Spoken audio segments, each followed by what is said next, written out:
Rajasthan high court Jaipur में bar association का चुनाव आज हो रहा है और 5,519 वकील मतदान करेंगे।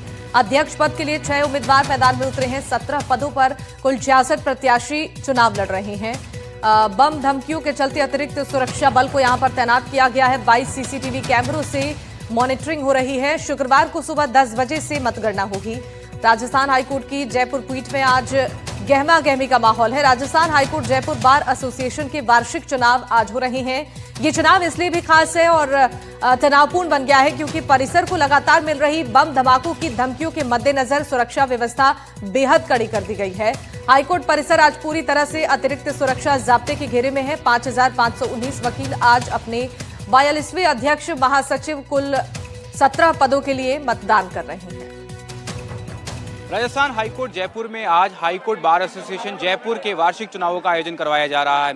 लगातार 3 दिन से हाईकोर्ट को जिस तरीके से जो 3 कार्य दिवस रहे उसमें बम से उड़ाने की धमकी मिली, इसके बीच वकीलों को आशंका थी कि क्या चुनावों में विघ्न होगा। इसको लेकर के हाईकोर्ट प्रशासन और पुलिस प्रशासन की ओर से अतिरिक्त जाब्ता यहाँ तैनात किया गया है। साथ ही विशेष सुरक्षा के इंतजाम किए गए हैं। 22 सीसीटीवी जो कैमराज हैं उनसे निगरानी की जा रही है। ये सुनिश्चित किया जा रहा है कि जो चुनाव है वो निर्बाध तरीके से हों। हाईकोर्ट में इस बार 5,519 के आसपास करीब अधिवक्ता हैं जो कि मतदान करेंगे। 17 पदों के लिए ये जो चुनाव है इनका आयोजन हो रहा है। इस पर लगभग 66 जो उम्मीदवार हैं वे मैदान में हैं। अध्यक्ष पद के लिए 6 उम्मीदवार मैदान में हैं। आप देख सकते हैं मेरे पीछे मेटल डिटेक्टर लगा हुआ है। यहाँ से जब मतदान के लिए जो बूथ पे जब अधिवक्ता जा रहे हैं तो मेटल डिटेक्टर से होके उन्हें गुजरना है। इससे पहले अपना जो एनरोलमेंट है वो QR कोड के जरिए स्कैन करना है। यहाँ पर डिस्प्ले लगी है। 22 सीसीटीवी कैमरास लगे हैं। पुलिस का अतिरिक्त जाब्ता तैनात है। 100 जवान लगभग जो अतिरिक्त जाब्ता है उसमें तैनात किए गए हैं। अलग अलग टुकड़ियां अलग अलग गेट पे तैनात की गई हैं। सर, किस तरीके से जो चुनाव है लगातार धमकियां भी मिल रही थी, अब चुनावों का आयोजन हो रहा है, क्या विशेष सुरक्षा की गई है?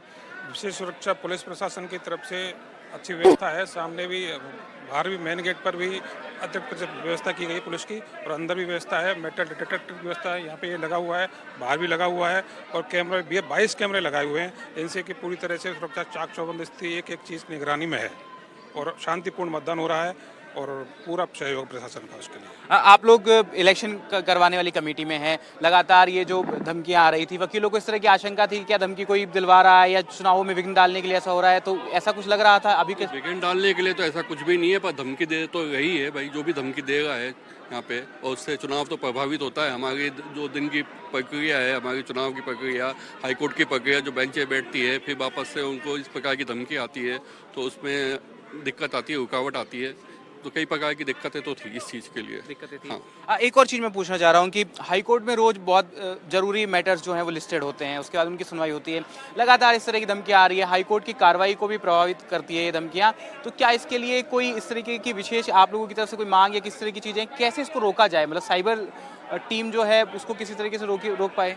बार ने इस चीज़ पे विषय पे हाईकोर्ट प्रशासन को भी लिखित में दिया है और उसमें हाईकोर्ट प्रशासन भी इसके ऊपर कार्रवाई कर रहा है। बिल्कुल, ये जो भी इस प्रकार की होगी बात वो बताई जाए। तो देख सकते हैं किस तरीके से जो चुनाव है इस वक्त चल रहे हैं। आप देख पाएंगे यहाँ से होते हुए जो अधिवक्ता हैं वो मतदान केंद्र तक पहुँच सकते हैं। जो सभी अपने अपने कैंडिडेट्स के लिए जो अधिवक्ता हैं वो प्रचार में जुटे हुए हैं, अपने कैंडिडेट्स के लिए वोट मांगने में जुटे हुए हैं। इसके बाद में यहाँ से होते हुए इस मेटल डिटेक्टर से होकर गुजरना होता है अधिवक्ताओं को। इसी तरह की जो व्यवस्थाएँ हैं वो बाहर की गई हैं। हर जगह पे अलग अलग जो पुलिस है उसकी ड्यूटी तैनात की गई है। जो हाईकोर्ट का जो थाना है उसके पुलिस प्रशासन, साथ ही अतिरिक्त जाब्ता भी 100 लोगों का जो है 100 जवानों का जो है वो मंगवाया गया है, उसका जाब्ता भी तैनात किया गया है। हाईकोर्ट का जो पूरा परिसर है उसका सर्च अभियान सुबह आज चलाया गया। विशेष सुरक्षा को सुनिश्चित करने के लिए सर्च अभियान चलाया गया और उसके बाद में जो जगह जगह पर अलग अलग टुकड़ियां तैनात की गई हैं जो हर गतिविधि पर नजर रख रही है। कैमरामैन जसराज भुरंडा के साथ विश्वास शर्मा, NDTV। और इस खबर पर ज्यादा जानकारी देने के लिए विश्वास हमारे साथ लाइव जुड़ चुके हैं। विश्वास, आज बार एसोसिएशन का चुनाव हो रहा है, जरा ये बताइए कि चुनाव की प्रक्रिया कब शुरू होगी और वहां पर कैसी व्यवस्था सुरक्षा के लिहाज से की गई है? जी बिल्कुल, देखिए राजस्थान हाईकोर्ट में बार एसोसिएशन का चुनाव है। आप देख पाएंगे किस तरीके से एसोसिएशन का चुनाव यहाँ पर हो रहा है। यहाँ पर पीछे आप देख पाएंगे कि LED स्क्रीन लगाई गई है जिसपे मॉनिटरिंग के लिए अलग अलग जो कैमराज हैं वो लगाए जा रहे हैं। साथ ही अंदर अगर दिखवा पाऊँ तो मैं वहाँ पर पुलिस का जो जाब्ता है वो वहाँ पर तैनात करवाया गया है। यहाँ पर कुछ वकील हमारे साथ मौजूद हैं, उनसे एक बार बात कर लेते हैं कि किस तरीके से जो है व्यवस्था है। लगातार जो धमकियाँ मिल रही थी हाईकोर्ट को, अब चुनाव हो रहे हैं, अतिरिक्त जाब्ता तैनात किया गया है। देखिए, अतिरिक्त जाब्ता तैनात करने से समस्या का समाधान नहीं होगा।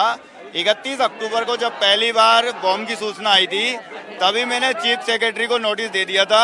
उसमें एक आता कि अगर आप लोगों से नहीं हो पा रहा है तो आप प्राइवेट सेक्टर के आईटी एक्सपर्ट को हायर करिए। हम एक डिकोड नहीं कर पा रहे हैं एक आईपी एड्रेस को, और हम बात करते हैं कि हम आईटी की सर्विस पूरी दुनिया को प्रोवाइड करवाते हैं। किस आधार देखिए, लगातार जिस तरीके से बता रहा हूं मैं कि यहाँ पर भी इस तरह की आशंका बनी हुई थी कि वकीलों को कि चुनाव जब होंगे तो चुनावों में किस तरीके से कोई विघ्न ना हो, इसको लेकर के अतिरिक्त जो जाब्ता है वो आपको यहाँ पे पीछे में दिखाने की कोशिश करता हूँ। और यहाँ पर जो जाब्ता है वो तैनात किया गया है। हर जगह पे अलग अलग जो टुकड़ियां हैं वो तैनात की गई है। यहाँ पर ये टुकड़ी एक तैनात है, उसके अलावा अंदर जो है अलग अन्य टुकड़ियां तैनात की गई है। वहाँ पर जो हाईकोर्ट का जो परिसर है वहाँ पर पीछे जो टुकड़ियां हैं वो तैनात की गई हैं, ताकि कोई भी प्रकार की किसी प्रकार का दिक्कत जो है, समस्या जो है वो इलेक्शन में ना हो पाए। और उसके अलावा आप देख सकते हैं यहाँ पर किस तरीके से वकीलों की भीड़ है, अधिवक्ताओं की भीड़ है, और लगातार ये कोशिश की जा रही है कि इलेक्शन जो है वो अच्छे से हो, क्योंकि सुबह भी एक जो सर्च ऑपरेशन है वो चलाया गया था। उसके बाद में यहाँ पर लगातार जो है चीजें यहाँ पर बनी हुई हैं इस तरीके से, क्योंकि एक बार जो सुबह है वो यहाँ पर एक जो सर्च ऑपरेशन है वो चलाया गया। अब आप देख सकते हैं यहाँ पर ये जो पूरा परिसर है हाई कोर्ट का, ये जो है पूरा परिसर यहाँ से लगातार इस पे चुनाव का जो है ये पूरा जो न्यायालय का परिसर है वो चुनाव के रंग में रंग चुका है पूरी तरीके से।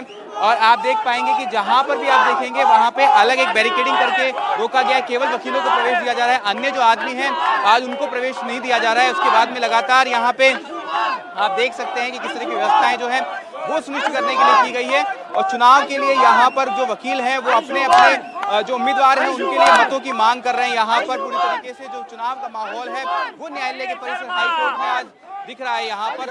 और उसके बाद में जैसे मैं बताना चाह रहा हूँ बार बार की लगातार बमों की धमकी मिल रही थी, उसके लिए अतिरिक्त जाब्ता तैनात किया गया। सीसीटीवी एलईडी में आपको दिखाना चाहूंगा, यहाँ पर सीसीटीवी की एलईडी जो है वो लगाई गई है, ताकि सीसीटीवी की एलईडी है वो पूरी तरीके से मॉनिटरिंग हो पाए। 3 एलईडियां अतिरिक्त अंदर लगाई है, 22 सीसीटीवी कैमरास जो हैं वो लगाए गए हैं, और पूरा जो परिसर है उसमें केवल वकीलों की एंट्री है। उसके अलावा जो बैरिकेडिंग कर दी गई है, मेटल डिटेक्टर्स लगाए जाए हैं, साथ ही ये चीजें सुनिश्चित करने की कोशिश की जा रही है कि किसी भी प्रकार से कोई विघ्न ना हो, क्योंकि लगातार वकीलों को इस तरह की आशंका थी कि जिस तरीके से धमकियां जो मिल रही हैं वो चुनावों को लेकर के मिल रही थी और चुनावों में रुकावट पैदा करने के लिए मिल रही थी। फिलहाल जो है 3 घंटे से अधिक का जो मतदान है वो हो चुका है यहाँ पर। ठीक है विश्वास, बहुत शुक्रिया तमाम जानकारी देने के लिए आपका। चलिए बढ़ते हैं खबरों में आगे, और बाड़मेर से एक बड़ी खबर आप तक पहुंचा दें, जहां बाड़मेर सेंट्रल कोऑपरेटिव बैंक में बड़ा घोटाला हुआ है। गोपाल क्रेडिट कार्ड योजना में भारी धांधली हुई है। 120 करोड़ के ऋण वितरण में भारी धांधली की खबर है। पशुपालकों के खातों में 1 लाख रुपए जमा दिखाए गए। 1 लाख की जगह मिले हैं सिर्फ 90,000 रुपए। 1 लाख के लोन पर 10,000 रुपए कमीशन लिए गए हैं। डिफॉल्टर सोसाइटियों को थमाए गए 70 करोड़ रुपए। पश्चिमी राजस्थान के बाड़मेर जिले में बाड़मेर सेंट्रल कोऑपरेटिव बैंक में गोपाल क्रेडिट कार्ड योजना में भारी धांधली का एक मामला सामने आया है। पशुपालकों को बिना ब्याज के 1 लाख रुपए तक का अल्पकालिक ऋण देने वाली इस योजना में लगभग 120 करोड़ रुपए से ज्यादा के वितरण में बड़े पैमाने पर धांधली की पुष्टि हुई है। और सबसे चौंकाने वाला खुलासा यह है कि कई पशुपालकों के खातों में 1 लाख रुपए जमा दिखाए गए, लेकिन हाथ में केवल 90,000 रुपए ही थमाए गए। शेष 10,000 रुपए कथित रूप से अधिकारियों और बिचौलियों की जेब में गए हैं। जनप्रतिनिधियों ने साधारण सभा में खुलेआम आरोप लगाया कि हर 1 लाख के लोन पर 10,000 रुपए कमीशन वसूला जा रहा था। नियमों को ताक पर रखकर ओवरड्यू सोसाइटियों में बांटा गया पैसा। जांच में यह पता चला कि जिन ग्राम सेवा सहकारी समितियों पर पहले से ही करोड़ों रुपए का बकाया और अधिभार था, उन्हीं में सबसे ज्यादा ऋण बांटे गए हैं। और इस खबर पर ज्यादा जानकारी देने के लिए भूपेश हमारे साथ जुड़ चुके हैं। भूपेश, एक बड़े घोटाले की जानकारी सामने आ रही है, जरा बताइए कि इस पूरे मामले का खुलासा कैसे हुआ है और अब तक क्या जानकारी इस पर सामने आई है। जी बिल्कुल, इस पूरे मामले को लेकर बात की जाए तो जो ये घोटाला हुआ है तो इसमें जो सोसाइटियां पहले से डिफॉल्टर थी, बाड़मेर और बालोतरा पुराने जिले को अगर की बात की जाए तो उसमें लगभग 20 जो सेंट्रल कोऑपरेटिव बैंक है उसकी 20 शाखाएं। 20 शाखाओं में से जो 3 शाखाएं हैं चोटन सेव और एक शाखा और है जो इनकी डिफॉल्टर थी और जिसके ऊपर पहले से ओवरड्यू चल रहा था, क्योंकि वहां इसी तरीके के गवर्नर इसी तरीके के घपले हुए थे। तो जो ये एमडी थे इन्होंने इसी स्कीम को वापस अपनाया और इन्हीं को सबसे ज्यादा, मतलब अगर इससे बात की जाए तो 20 शाखाओं में से लगभग 70% जो ऋण था इन 3 शाखाओं में बांट दिया। जो शेष बचा था वो पूरे बाड़मेर और बालोतरा, वर्तमान के बालोतरा जिले में बांटना था, लेकिन नहीं बांटा।